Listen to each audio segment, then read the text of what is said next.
Iran पर बमबारी और निहत्थे ईरानियों के कत्ले आम में सिर्फ अमेरिका ही मुलव्विस नहीं बल्कि दो मुस्लिम ममालिक भी इसमें मुलव्विस पाए गए हैं जिनके तैयारों ने ईरान पर बमबारी की। ये दोनों मुस्लिम ममालिक कौन से हैं और उनके जहाज़ों ने ईरान पर आखिर बमबारी क्यों की, इस बारे में आमिर रज़ा से बात करते हैं। आमिर भाई, दो मुस्लिम ममालिक और कहा जा रहा है कि दोनों गद्दार, उन दोनों के तैयारों ने ईरान पर बमबारी की, निहत्थे ईरानियों का कत्लेआम किया, ऐसा क्यों हुआ? देखिए, सबसे पहली बात तो ये है कि ऐसा क्यों से पहले हमें ये सोचना चाहिए कि ये कौन कौन से ममालिक हैं जो कि अमेरिका की इस कदर ग़ुलामी में हैं कि अपने ही भाई बहन के ऊपर जो है वो बमबारी कर रहे हैं। और दूसरी बात ये देखनी चाहिए कि इसकी ज़रूरत क्यों पेश आई। ये दोनों चीज़ें जो थी, इससे कुछ अर्सा पहले भी मैंने ये बात कही थी कि अमेरिका का जो लॉस है, जो नुकसान है, वो बहुत ज़्यादा है। उसके जहाज़ हैंगर्स में तबाह कर दिए ईरान ने। ये बहुत बड़ा नुकसान है। वो कहाँ से यहाँ, ये इतना जल्द नहीं है कि आप एक जगह से दूसरी जगह पर जहाज़ों को मुंतकिल करते चले जाएं। तो लाज़मी बात है आपको फिर उन मुल्कों पर इन्हिसार करना पड़ता है जिनके पास आपका दिया हुआ असला है, जो कि आपने बेचा हुआ है उनके पास। हाँ जी। लेकिन उसकी पाबंदी ये है कि जब अमेरिका को दरकार होगा तो अमेरिका वो ले सकता है। अब सही। ये दो मुल्क जो हैं, इन पर अगर हम पिछले इस 7 जुलाई से जो हमले शुरू हुए थे उसमें अगर हम गौर करें तो दो मुल्क ऐसे हैं जो बराह रास्त ईरान के टारगेट रहे हैं। हाँ जी, बिल्कुल ऐसे ही है। इन दोनों ममालिक में ईरान ने तबाही फेरी है फिर। और ये दोनों ममालिक जो हैं, इनमें कुवैत और बहरीन, जो हमारे देखने वाले हैं वो अक्सर हमसे जब हम आपस में बात कर रहे होते हैं तो लोग नीचे सवाल भी कर रहे होते हैं कि क्यों। तो मैं आपको बताऊं, कुवैत एक ऐसा मुल्क है जिसने पहले इराक तबाह कराया, अब ये ईरान के दर पे है। कुवैती ही थे जिन्होंने इराक पर जो है 30 मुल्कों के इत्तेहाद का हमला कराया था। और अब कुवैती ही हैं जो कि अमेरिका और इसराइल के इत्तेहादी बनकर ईरान पर हमलावर हैं। लेकिन अफसोसनाक बात यह है कि चलें, आपने अड्डे दिए थे, आपने अली अल सालम दिया था, आपने बहुत सारे उनको सहूलियात वहाँ पर मेज़बानी आपकी और आपका पैसा सब ईरान पर हाँ खर्च हो जी, रहा था। बिल्कुल। लेकिन आपके पायलट जो हैं, जो कि मुसलमान हैं, कलमा गो हैं, वो आकर ईरान पर इस तरह से वैसे बमबारी बड़ी करेंगे। बड़ी हैरत की बात है ये आमिर भाई। ये बात जो थी दबे लफ्ज़ों में हम व्लॉग्स में कहते रहे, क्योंकि इसका अभी कोई रिपोर्ट नहीं थी। अब वॉल स्ट्रीट जर्नल ने ये सारी रिपोर्ट शाया कर दी है। बिल्कुल, उसने कचरा खोल दिया, उसने सब कुछ बता दिया कि भाई कि इन दोनों ममालिक के तैयारे उड़ते रहे, उड़ के आए, ईरान पर हमले किए, निहत्थे ईरानियों पर बमबारी की जो गई। बमबारी की गई है उसमें लाजिम बात है कि पासदारान इनकलाब की शहादतें हुई हैं और आम शहरियों की भी हाँ शहादतें जी, हुई बिल्कुल हैं। ऐसे ही है। तो ये सारी की सारी अमेरिका के कहने पर इन्होंने एक टूल बनकर इसराइल का, मैं तो अमेरिका का भी नहीं कहता, अमेरिका खुद एक टूल है जो कि इसराइल के कहने पर 28 फरवरी ऐसे ही को है, वो आया तो था। अमरीकी खुद मानते हैं कि भाई हम इसराइल की इसराइल जंग का में टूल जो है। है ना वो घुसे पड़े तो हैं। ये इसराइल की जंग में ये बहरीन और ये कुवैत जो था, ये कूदा है। इसको खमियाजा भुगतना पड़ेगा। देखें, गद्दार जो हैं उनको सज़ा देने में कोई किसी मुल्क, किसी मज़हब, किसी माशरे में जो है वो कोई भेदभाव नहीं है। यानी उसको कहा जाता है कि गद्दार की सज़ा जो है उसको देना जो है वो लाजम है हर बिल्कुल। माशरे पर, हर मुल्क पर, हर कौमियत पर, हर मज़हब में। आप ठीक कह रहे हैं, गद्दारी की बात आप कर रहे हैं, लेकिन ये ममालिक तो गद्दारी इसको मानते ही नहीं। वो कहते हैं जी अपने अपने इंटरेस्ट है, हम अपने इंटरेस्ट के लिए बात कर रहे हैं, देखिए, अपने इंटरेस्ट, इंटरेस्ट के लिए हमले कर मुझे रहे हैं। आप एक बात बताएं, कुवैत का क्या इंटरेस्ट है कि ईरान की तबाही में? लेकिन कुवैत का इंटरेस्ट अमेरिका के साथ तो है ना। ये बात कही कि कुवैत का इंटरेस्ट इसमें है कि मिडल ईस्ट के अंदर इसराइल के, ग्रेटर इसराइल के मंसूबे को भुलाया जाए।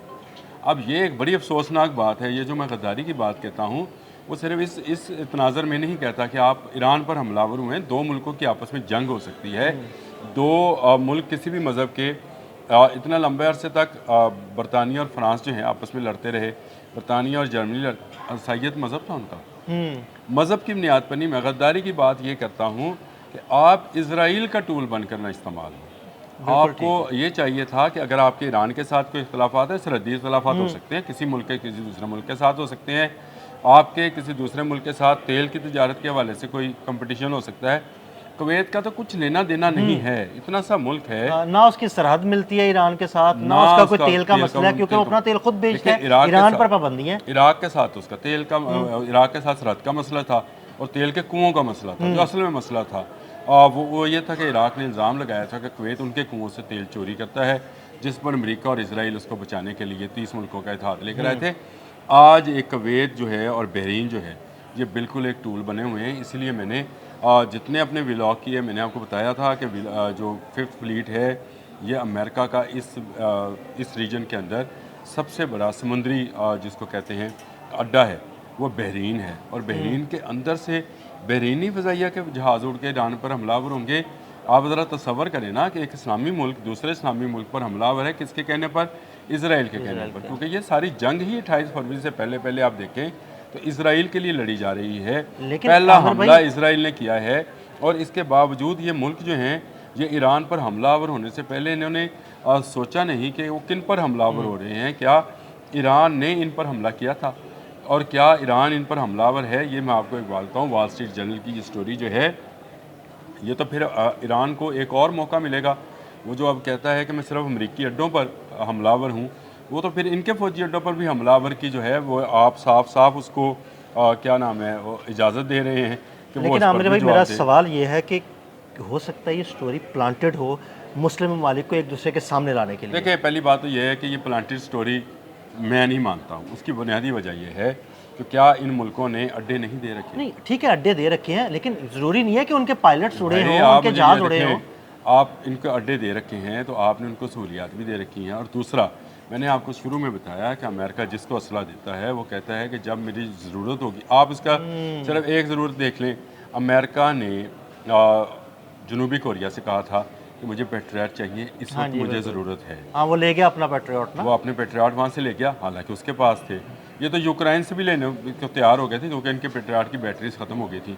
तो अगर ये कुवैत और बहरीन वाले इतनी सहूलियात और मेज़बानी दे रहे हैं तो ईरान का इस कदर ज़ोरदार हमले इन मुल्कों के ऊपर ये इसी की वजह से थे कि बड़े ज़ोरदार हमले किए हैं, तबाह बर्बाद कर दी है उनकी बेसिस। यही मसला है कि ये इस पर यकीन, वॉल स्ट्रीट जर्नल की स्टोरी आप सही कहते हैं कि प्लांटेड भी हो सकती है एक दूसरे के अंदर। तो पहले कौन से ये एक दूसरे के दोस्त हैं? क्या इन्होंने अमेरिका को मना किया कि इनकी एयर स्पेस को इस्तेमाल ना करें? ये मैं आपकी इस बात से इत्तेफाक करता हूँ। तो अगर आप इत्तेफाक करते हैं तो इस बात से भी मान लें कि मुझे इनसे कोई बैर नहीं है।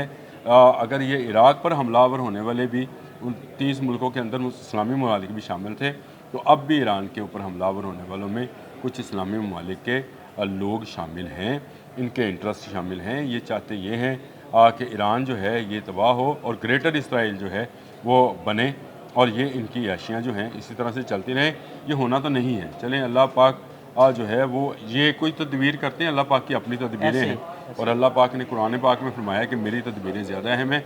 ये जिन मासूम बच्चों और बच्चियों को नहत्तों को मैं ये समझता हूँ शहीद किया गया है, क्या उनका खून रंग नहीं लाएगा? इंशाल्लाह। ये अगर प्लांटेड स्टोरी है, आपके बकौल मैं मान भी जाऊँ, ये प्लांटेड स्टोरी आपके सवाल के बकौल चले मान भी जाऊँ, कुवैत और बहरीन की वजारत इत्तलात ने इसकी तरदीद जारी की है? नहीं, बिल्कुल भी नहीं, कोई अभी तरदीद जारी नहीं की। 13 घंटे हो गए स्टोरी को जब आप और मैं बात कर रहे हैं।